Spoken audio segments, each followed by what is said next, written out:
We're going to take one final question from Kenny McIntosh. Oh, hey, boy. how's it going? Oh boy, did we have to end with this? Save the best till last. How are you? Are we? By the way, come on. I mean, that's embarrassing because I now look like I'm copying you. Right? Enrique at Build in Germany. Hey Edge, thanks for your time. So WrestleMania isn't just something special for the fans.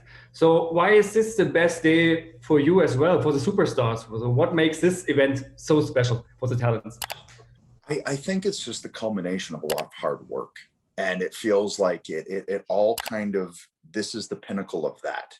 And when you first get into this industry and this business and decide you want to be a wrestler, I think most people will say the goal is to be at WrestleMania and to perform at WrestleMania, because at WrestleMania you have all of those memories over the years. And I think also this year it's even more special just because we're starting to get an audience back.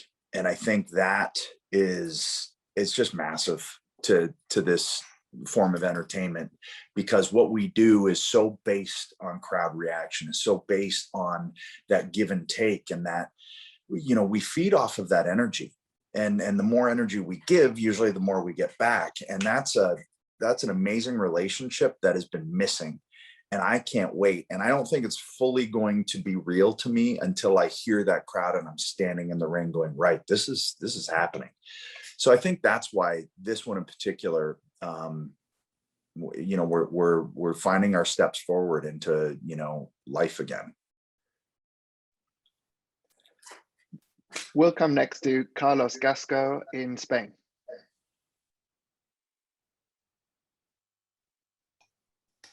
Hi, Edge. Thank you for being here with us today. Hey, Carlos. And also my question is about, like Enrico says before, this is your first match with a live audience after 10 years in WrestleMania. How do you feel about it? Excited, but I don't know if it's fully dawned on me yet. I you know, even checking into the hotel yesterday and talking with fans and kind of just getting some anticipation for this. And I'm really just trying to savor every moment of it and soak in every moment of it, because this was taken away for a long time. And to have it back and to be in this position, it's very surreal. So I'm still kind of pinching myself. But I also understand I'm at a point in my life where I'm going to enjoy every second of this. We're coming next to Australia, and we'll come to Nims at SEN Radio. Good morning, Edge. How are you going? Good morning. How's it going? Going absolutely fantastic. It is absolutely great to see you back. Now, a lot of the questions have been covered, but one thing that hasn't been is, I remember one of my biggest memories of you is from when I was back in high school. You came to the Global Warning Tour in Australia. I remember you climbing some scaffolding, and it was just so good. It was such an awesome memory. But trips for the WWE to come overseas seems like it's a world away. How much are you missing visiting fans overseas, like Australia or just outside North America? All fans at this point, until we get them back. I'm missing them all. But what I appreciate about any kind of culture you go to, the crowds always react differently. So you will get a completely different reaction in Canada than you will to the US, even just from that border, let alone when we go to Australia, let alone when we go to New Zealand, let alone when we go to Peru, to Chile, to all of these different places. That to me was always an amazingly fun aspect, because you would get there and go, okay, how are they going to react tonight? Like, how I forget. And for me, I've totally forgotten, like, okay, well, we go here and they react this way. But I think that's going to be even amplified more so once borders open and once we get back to some sense of normalcy. But just to have interaction with our fans again, I think wrestling and sports entertainment is so dependent on that right now it feels honestly like we're making a movie or we're making a TV show in terms of like we're on a set and there's no feedback and you go, okay, my gut compass tells me I think that was pretty good, but you don't get that instant gratification, that immediate feedback to go, okay, this is working. And I can't wait for that again. Well, oh, Mims, I lost you. We're going to come next to Axel Lefebvre in France. Hi again, Hedge. Hey! You came out of retirement in 2020 for an incredible return at the Rumble. So my question is the following. If you can choose one legend and get her out of retirement for a one-on-one match with the place and stipulation you want, who do you pick and why? Bret Hart, an Iron Man match in Toronto. Wow. Calgary could be a runner-up as the place for it to happen. But I've had the pleasure of getting in with a lot of people that I grew up watching and a lot of people that really influenced me getting into wrestling. And then it influenced my style once I was in wrestling. And I've had the opportunity to wrestle against Shawn Michaels, to wrestle against Ric Flair, against The Undertaker, to team with Hulk Hogan, to wrestle Jerry Lawler, Terry Funk, the Bad News Brown, Rick Martel, like all of these names that I never thought I'd get a chance to. But Bret was a name that I never got the opportunity in front of an audience. Now, him and I wrestled once and hit at his house, in a ring in his house, but no one ever saw it. And just in that time, I went, oh man, to wrestle Bret Hart, who was such a massive influence on how I look at the storytelling of wrestling matches. That would be my dream match. We'll come next to Alex McCarthy at TalkSport in the UK. Hey, Edge. Hi, how are Hey, you? man. What a delight. Never thought I'd get the chance, and here we are. What a great opening salvo. I like that. Yeah, straight at you. Speaking of which, I was there, man, in Houston when you came back, and it was incredible stuff. We had you then, obviously, onto WrestleMania, Backlash, and then the injury happened, right? So that sucked, obviously. There it is. There's the new scar. Ooh, there she is. But so heading into that, you obviously were 2 matches in with Randy Orton, right? And things have changed now, though. A lot of us imagined you might pick things back up with Randy on a big stage. We know you blew it off on Raw, and now you've won the Rumble, heading to WrestleMania. Talk to me about how much injuries, that injury in particular, changed your direction in WWE, because now we're seeing you a lot more often too. Yeah, it seemed to change everything. My mind, I still thought me and Randy at WrestleMania, me and Randy at WrestleMania, me and Randy at WrestleMania. And that's what my working plan was the whole time, until I was told that it wasn't the company's plan. And I went, oh, okay, well, but we got to see this trilogy through. Like we need to do this. And I was pretty disappointed. I really wanted to I just felt like the story deserved that. So when I found out that wasn't on the docket anymore, I was like, okay, well, so then what? and it's worked out the way it has, which is obviously very exciting. And honestly, I mean, I go from thinking I'm wrestling Randy Orton at WrestleMania, which is a dream, to wrestling Roman Reigns and Daniel Bryan at WrestleMania for the Universal title. I mean, that's a dream too, and but all the courses changed, and that's just what happens sometimes. And you have to be adaptable, and you have to, as much as I get an idea in my head and I like, well, we got to see this through, I have to understand that there's more to it, and there's multiple characters, and it's like a chessboard. So you got to go, okay, where can we best place this character and this character and this character and this character to make the totality of the card something that hopefully our fan base is happy with. So a lot changed. It did, and a lot of it was timing, and a lot of it was I came back, and the Rumble takes place 11 years to the day from the last time I won the Rumble, and then the second night of Mania is 10 years to the day from when I announced my retirement. Like, You can't write that stuff. So when you see that, you go, I guess that's the direction we got to go, right? Because that only happens once. You only get this opportunity to tell this story once. And so I think that's a really fun aspect, let alone the aspect of like, you got 3 guys in the main event that have been either, you know, told they got to go home or they got to quit doing this. And yet here we are. So Awesome. It's pretty crazy. Thank you so much, man. Thanks. We're going to come next to Jonathan Romero at Mundo Deportivo in Spain. Ed, how are you doing? How are you? I'm so glad. I'm so humbled to talk to you. We all know that you have a tough match this Sunday against Daniel Bryan, Roman Reigns. But I have a question for you. If you could draw one positive aspect of each of your opponents, what would it be? I mean, there's a lot of positive aspects to both. I don't think you get to the main event of WrestleMania unless you have a whole lot of positive aspects. I think, you know, starting with Daniel Bryan, you got a guy who is, I mean, if you really look up the, you know, just not quitting and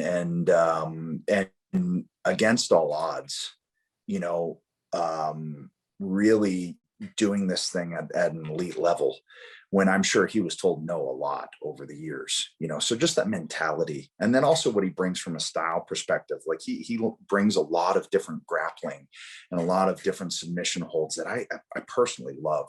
And I never really tapped into beforehand in the incarnation of Edge. With this incarnation of Edge, I really do want to use a lot of those things.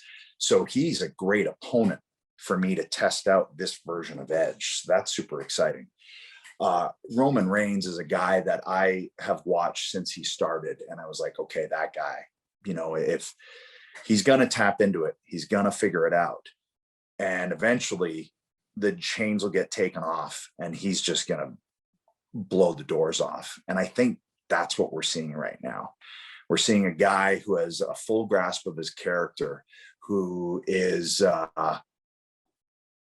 he's a great performer who thinks and can think on his feet and has found his voice. And yeah, that's super exciting because I was there on the ground floor of John Cena figuring all of those things out. And now I feel like I'm here, you know, in the midst of Roman figuring those things out. So I find myself in this situation almost again. I'm going, damn, man, I keep running into these guys at the right time. Although from a character perspective, maybe the wrong time.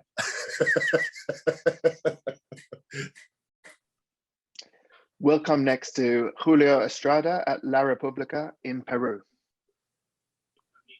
Yes. Hi, Ed. How are you? Can you hear me?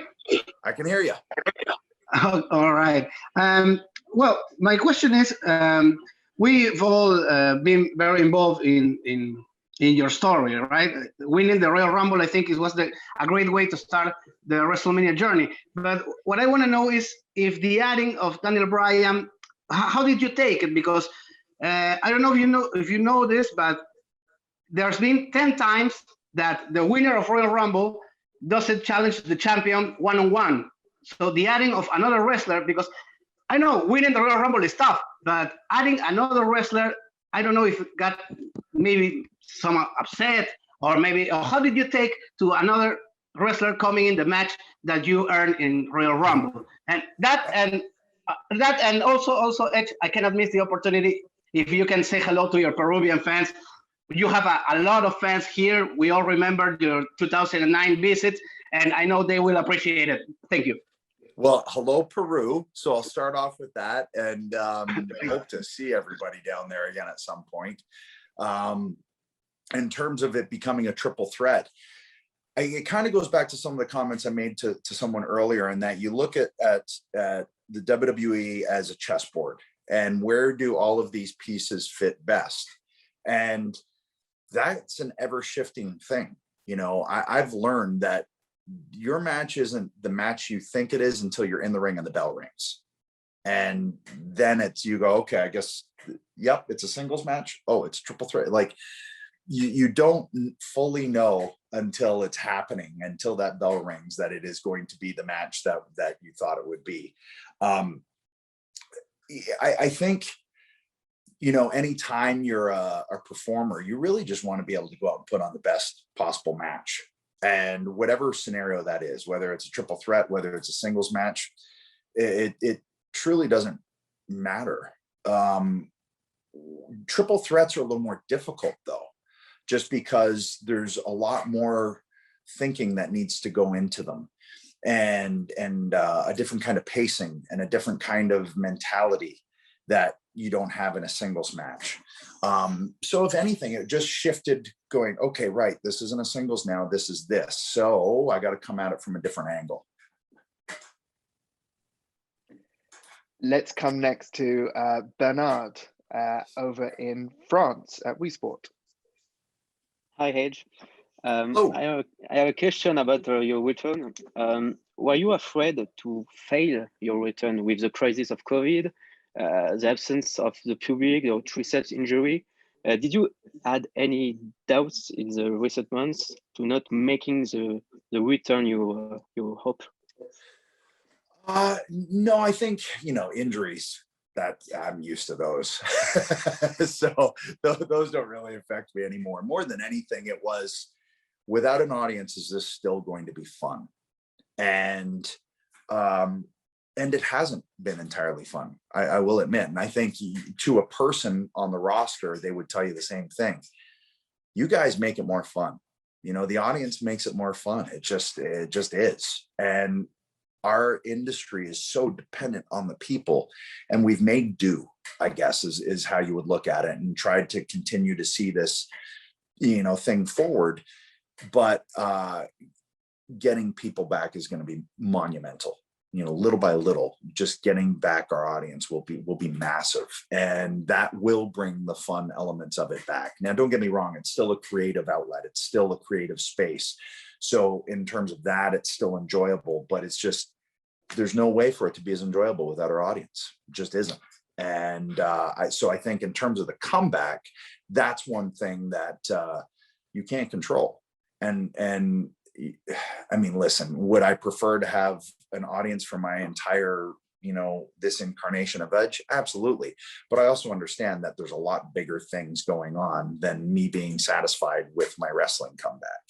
And I'm focusing on all the positives that are there. I got that Royal Rumble moment. Are you kidding me? Like, if there was nothing else, I got that. That is insane. That is, I'll never forget that. Coming back at Mania this year and getting a portion of our audience back, that's going to be insane. So I'm swimming in the positives of it instead of focusing on the negatives. We're going to come next to India, and we'll take a question from AJ Singh.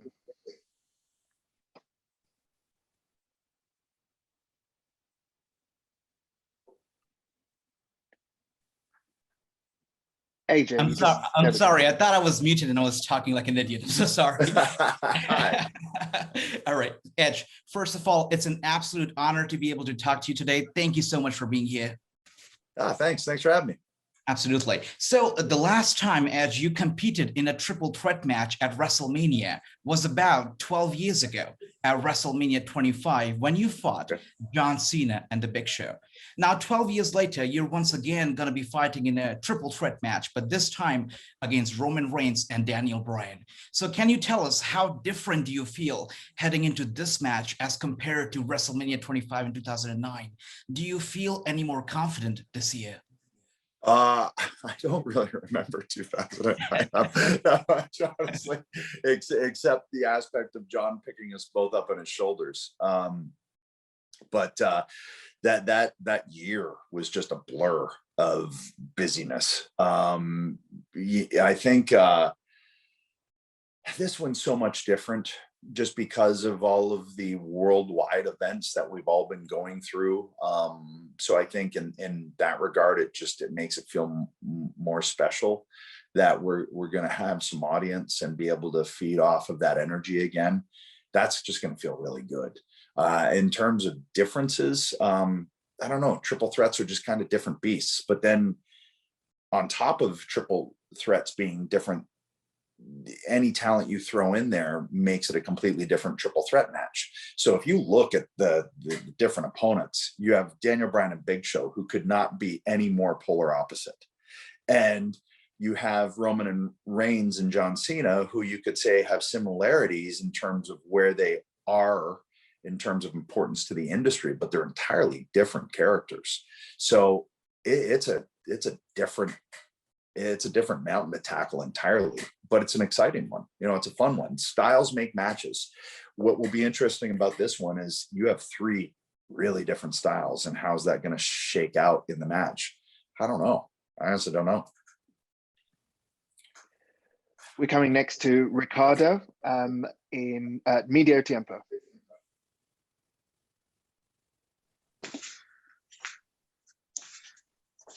Hey, Edge. Hello.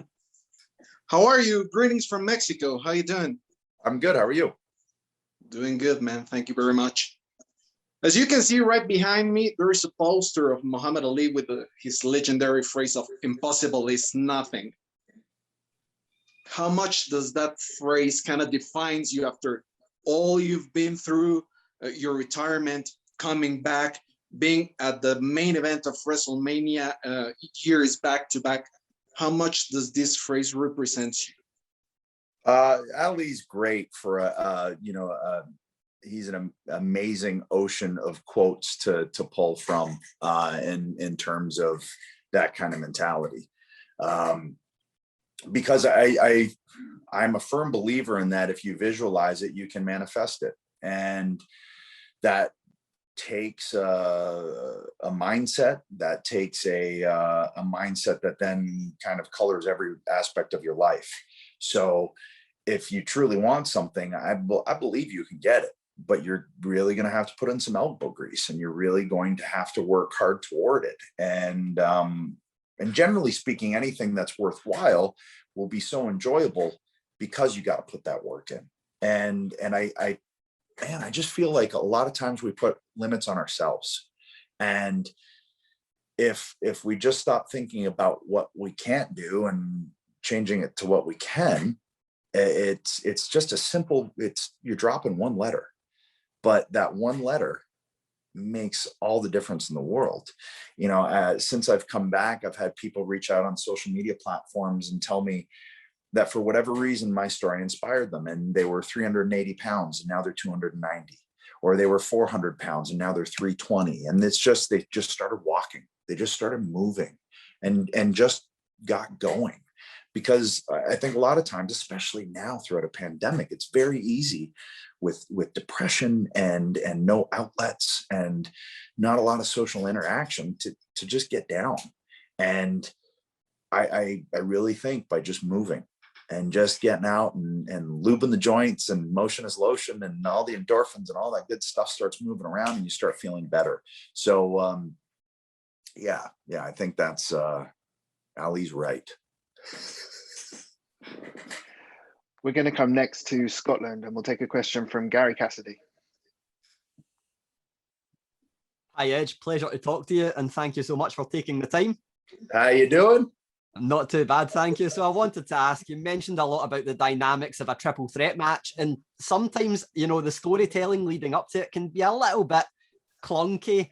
You guys have absolutely smashed it with the storytelling on the screen, but actually what seems to be overlooked a bit is the storytelling off the screen. We've got 3 guys in the main event of WrestleMania who at one point not too long ago we thought might never wrestle again, obviously for some different reasons. I want to ask, when did you find out that Daniel Bryan would be added? And have you guys, you know, the 3 of you, spoken about the significance of your respective journeys and how it's all culminating on the grandest stage of them all in the main event of WrestleMania? Well, I think in the build to Fastlane is when we we were told it was going to change to a triple threat. The 3 of us have not talked about it. I think it's an unspoken thing that we all know, obviously. And what's strange about it is our stories, our journeys, the journey of Adam, Brian, and Joe doesn't help further the narrative. and it doesn't help paint one guy as the villain and one guy as the hero, and so it can muddy those waters. All of that being said, if you look at our three stories outside of the characters, I think those stories help you invest in the characters more, because what these three men have fought and clawed and scratched and to get back this thing that at all three separate journeys, I think probably thought, well, that this might be it, or this is it. I know for me, I thought this was it, so I can't speak for them, but I was done and I was told I had no choice. So to have three guys in a position to be able to main event, having those stories, I like to think that helps you invest in the characters even more. So it's this underlying thing underneath it all that is actually kind of bigger than it all, which doesn't make a lot of sense, but in my mind does. So, and I think that's helped with the build, because there's a lot of real involved. There's a lot of truth involved. And in order for a storyline to fire on all cylinders, it's going to have some truthful aspects to it, for the performers to be able to pull it off, and for the performers to have it feel genuine to the audience. I think when you see an Edge promo, you go, man, a lot of what he's saying, that dude feels.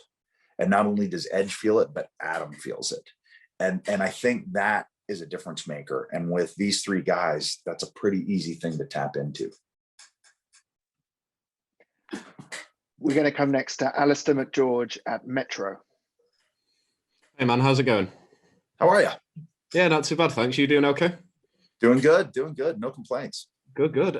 So last time we spoke on one of these calls, you kind of told me that an Edge and Christian reunion was something that needed to happen with both of you back and ready to go. Obviously, there are some logistical issues there now, we'll say. But do you still see it as a way for it to happen? And is there still a desire for both of you to do it before you do eventually call it a day?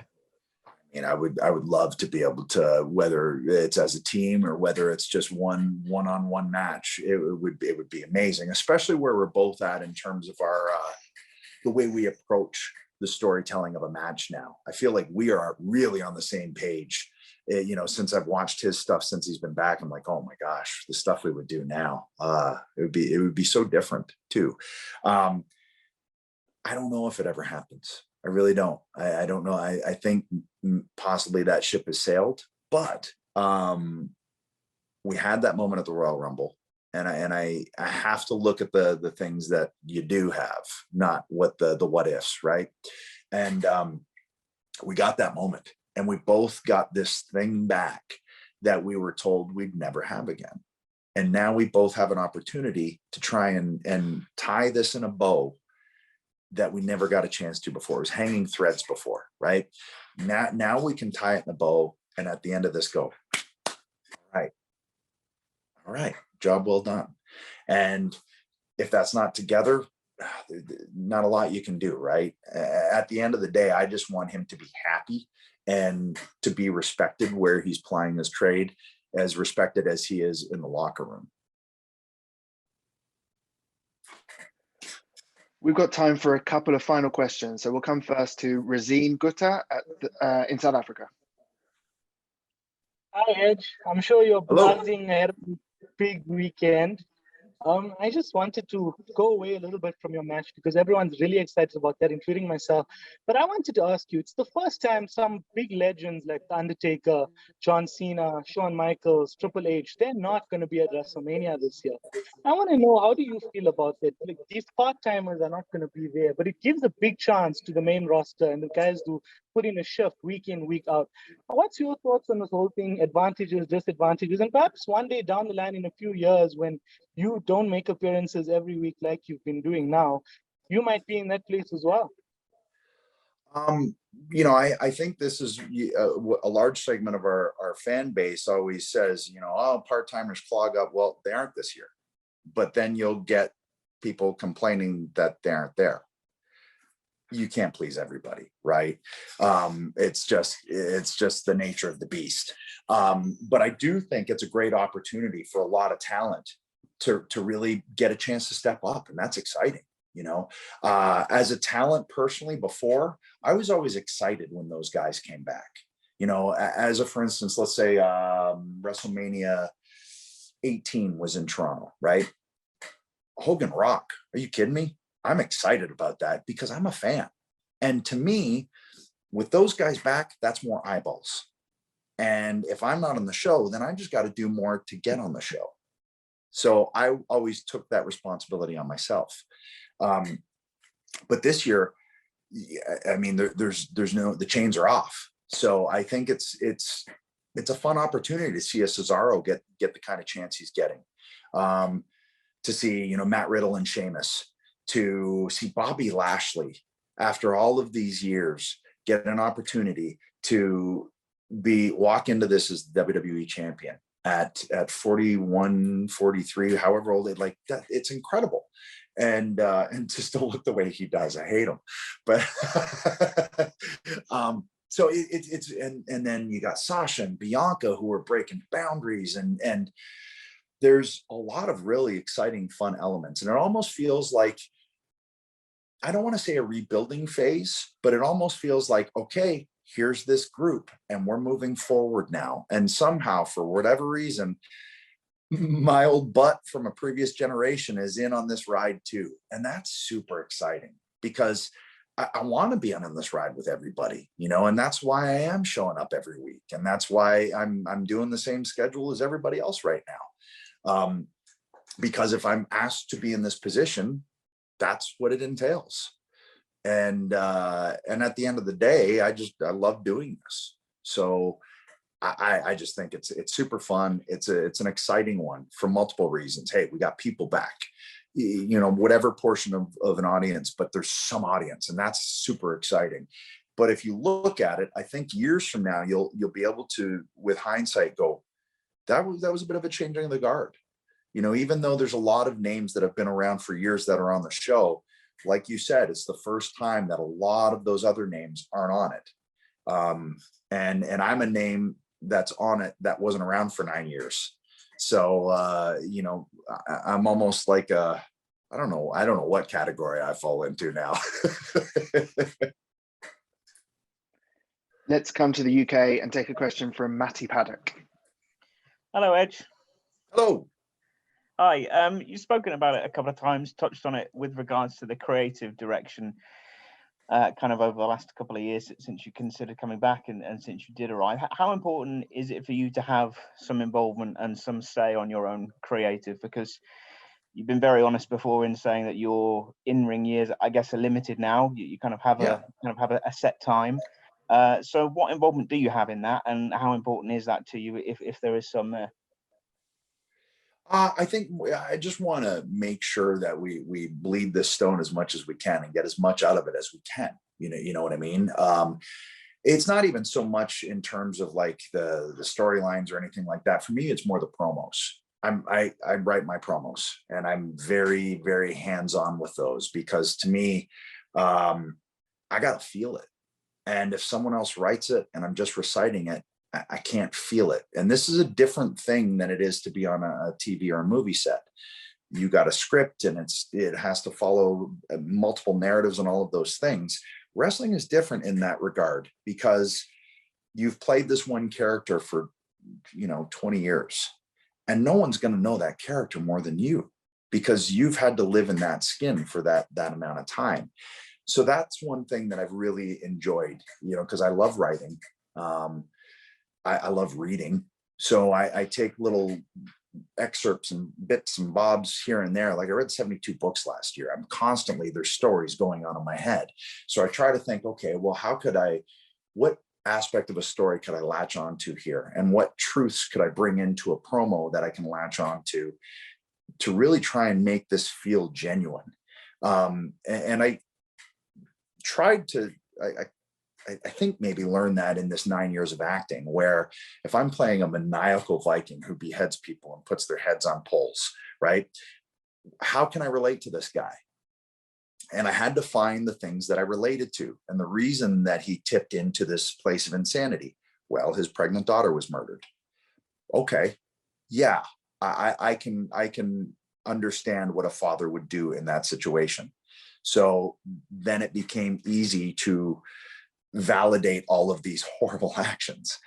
It's the same within a wrestling context, is you have to find something that Adam can relate to, so that Edge can pull these things off and hopefully make it something that an audience wants to see, or an audience goes, whoa, okay, that feels different.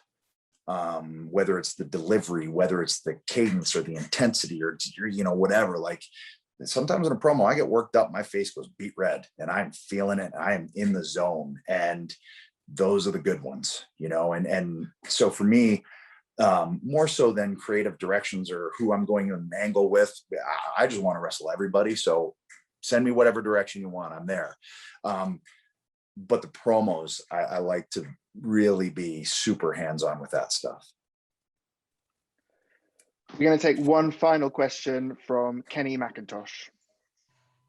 Oh, hey, boy. how's it going? Oh boy, did we have to end with this? Save the best till last. How are you? Are we? By the way, come on. I mean, that's embarrassing because I now look like I'm copying you. Right?